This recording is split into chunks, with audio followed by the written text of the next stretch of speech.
तालिबान के सामने अब अफगानिस्तान में पंजशीर की चुनौती है। काबुल से पंजशीर जाने के लिए उत्तर पूर्व की ओर जाना पड़ेगा, कुछ वैसे ही जैसे दिल्ली से उत्तराखंड जाना हो। हालांकि काबुल से पंजशीर इतनी दूर नहीं है, सिर्फ 150 किलोमीटर की दूरी है, जो तालिबान के लिए पहाड़ चढ़ने जितना मुश्किल है। यूं कहें कि काबुल से पंजशीर जाने के लिए सचमुच का पहाड़ चढ़ना पड़ेगा, क्योंकि बीच में हिंदू कुश पहाड़ हैं जो पाकिस्तान से निकलते हैं और पंजशीर होते हुए ताजिकिस्तान तक जाते हैं। पहाड़ नहीं चढ़ना हो तो एक पंजशीर नदी पार करनी पड़ेगी। नदी पार करके भी सामने पहाड़ ही आएगा, क्योंकि पंजशीर तो चारों तरफ से पहाड़ से घिरा है।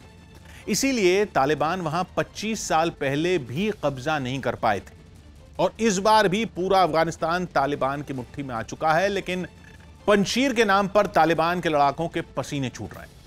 खबर तो आई कि तालिबान के कुछ लड़ाकों ने पंजशीर की तरफ जाने की हिम्मत दिखाई, लेकिन पंजशीर में डटे ताजिक समुदाय के लोगों ने उन्हें अपने इलाके में घुसने नहीं दिया। करीब 300 तालिबान वहां मारे गए, ऐसी भी खबर। अब ताजिक समुदाय के बारे में हम आप भले ही बहुत ना जानते हों, लेकिन तालिबान को तो मालूम है कि पंजशीर में ताजिक समुदाय के सामने आज तक कोई नहीं टिका। ताजिक माने अफगानिस्तान में दूसरी सबसे बड़ी आबादी वाली कौम। यूं समझिए कि अफगानिस्तान के 100 में 27 लोग ताजिक समुदाय के। ताजिक नाम इनको अफगानिस्तान के पड़ोसी देश ताजिकिस्तान से मिला, लेकिन ताजिकिस्तान से ज्यादा इनकी आबादी अफगानिस्तान में। अफगानिस्तान में ताजिक लोगों से ज्यादा आबादी सिर्फ पश्तून समुदाय की। पश्तून यानी हम आप जिन्हें अफगानिस्तान के पठान कहते हैं, वही लोग जिनकी तालिबान में भरमार है। अफगानिस्तान पर तालिबान के कब्जे के बाद जो कहानियां बताई जा रही हैं ना, कि वहां के लड़ाकों के सामने दुनिया की कोई महाशक्ति नहीं टिकी, वो सच तो है, लेकिन आधा सच।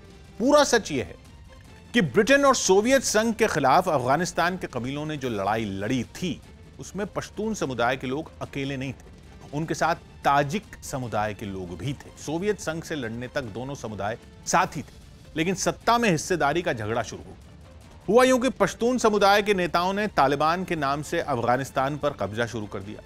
ताजिक समुदाय के लोगों को यह बात बर्दाश्त नहीं हुई, क्योंकि अफगानिस्तान में तब बुरहानुद्दीन रब्बानी की सरकार थी, तो खुद ताजिक समुदाय के थे वो। ताजिक लोगों ने तालिबान के कब्जे को अपने ऊपर हमला मान लिया। उन्होंने ताजिकिस्तान और उज्बेकिस्तान से जुड़ी सीमा वाले इलाकों में तालिबान को रोकना चाहा, लेकिन पंजशीर के अलावा बाकी हिस्सों में तालिबान भारी पड़ गए। उस वक्त अफगानिस्तान के रक्षा मंत्री अहमद शाह मसूद हुआ करते थे, वो भी ताजिक समुदाय के और पंजशीर में ही पैदा हुए थे। उन्होंने तालिबान को पंजशीर पर कब्जा नहीं करने दी। अहमद शाह मसूद जब तक रहे, तब तक तालिबान की आंखों में कांटे की तरह चुभते रहे।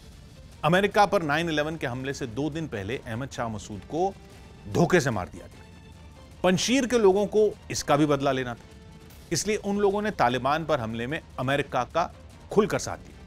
अब अमेरिका बेशक अफगानिस्तान को तालिबान के हवाले छोड़ गया, लेकिन पंजशीर के लोग खुद को तालिबान के हवाले करने के लिए तैयार नहीं हुए। ताजिक समुदाय के लोगों की हिस्सेदारी अफगानिस्तान की सेना में भी बहुत थी। तालिबान से उनको दिक्कत थी, लेकिन तालिबान का सीधे मुकाबला उन ताजिक सैनिकों ने नहीं किया।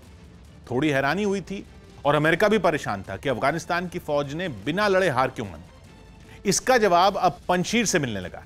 अभी जिन लोगों को पंजशीर का शेर कहा जा रहा है, ये ताजिक समुदाय के वही सैनिक हैं जो अफगानिस्तान की सेना में थे।